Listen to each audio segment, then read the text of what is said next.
It's been more than 20 years since Hayden Christensen made his debut as Anakin Skywalker, first picking up a lightsaber in 2002's Attack of the Clones. But when the 42-year-old actor showed up to reprise his role in Ahsoka, his lightsaber skills were anything but rusty.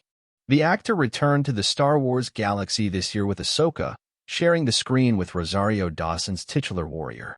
Ahsoka was Anakin's original Jedi Padawan, and the two have a long history in the Clone Wars animated series, as Ahsoka watched her former friend and mentor succumb to the dark side.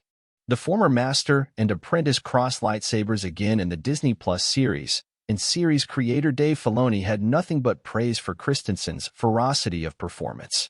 His lightsaber skills are just insane, Filoni tells EW, shaking his head. I mean, he is the chosen one. There is no doubt.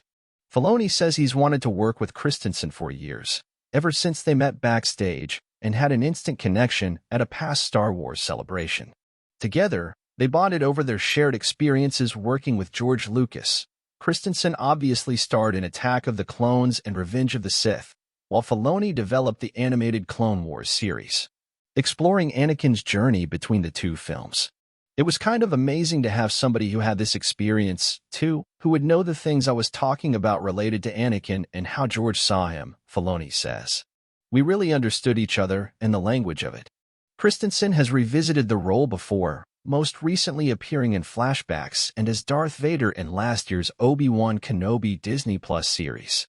But Ahsoka is set after Anakin/Vader's death in Return of the Jedi, which meant that the actor essentially had to play every version of Anakin.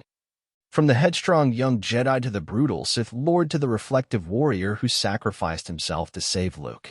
Filoni knew he wanted to bring Anakin back for a conversation with Ahsoka, and it happens about halfway through the season, when Ahsoka has a brush with death and wakes up in the ethereal force dimension known as the World Between Worlds. Filoni says he didn't want Ahsoka and Anakin's reunion to devolve into a Star Wars history lesson, so rather than writing a Force Ghost scene, he set their reunion in the World Between Worlds, allowing them to journey through their past together in flashback. He says he was particularly inspired by the abstract, dreamlike sequences in Akira Kurosawa's Kagemusha. Before filming, Christensen binged episode of The Clone Wars, and both he and Filoni wanted to make sure that those flashback sequences remained focused on Ahsoka and her complicated relationship with Anakin.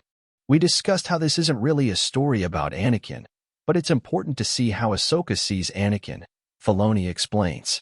This is her lived experience. His story is already told, and George's saga is done. But this is important for her because you're her mentor. Filoni adds that some of his favorite days were just watching Christensen on set with Ariana Greenblatt, who plays the young Ahsoka in flashback scenes. In some ways, he says, it felt like an episode of The Clone Wars come to life. It gave me pause just to stand there and look at him in the costume, standing next to Ariana, he adds. Because in my mind, it really is no different. No matter what the medium is, the image is always Anakin with Ahsoka, that older brother, younger sister dynamic. During that Clone Wars flashback sequence, there's also a brief shot where Anakin's silhouette flickers, and for a split second, he appears as Darth Vader, strutting across the battlefield with his red lightsaber in hand. Filoni wanted to keep that moment as just a moment, an acknowledgement of Anakin's tragic arc and a warning for how hate can lead to destruction. On that day, he says, nearly every member of the cast and crew showed up, hoping to catch just a glimpse of that iconic black cape. All Vader had to do was walk in a line, Filoni says with a laugh. But so many people came to set just to see somebody in a Darth Vader costume, walking in a straight line. You realize the power of these characters and the archetypes that George Lucas created, and that's a real responsibility. You never want that to lessen. You have to keep that as the powerful thing it is.